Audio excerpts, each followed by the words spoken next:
जुम्मे के दिन कौन कौन सी सुनते होती हैं, कौन बताएगा?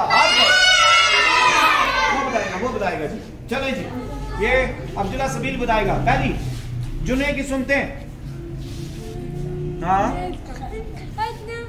नाखून काटना। वेरी गुड, माशाअल्लाह माशाअल्लाह।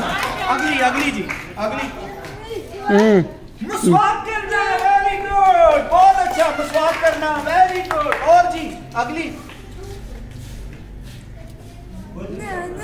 नहाना, ये भी सुन्नत है, माशाअल्लाह। और जी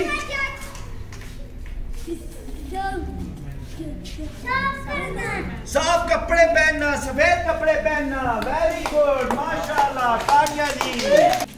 अच्छा जी, वेरी गुड। आपको स्कूल में मजा आता है? अच्छा, वेरी गुड। इसके लिए इसका भी जवाब ठीक हो गया जी।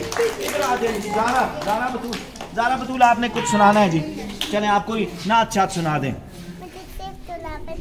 क्या तिलावत सुना दें जी। चलें, ऊंची आवाज में।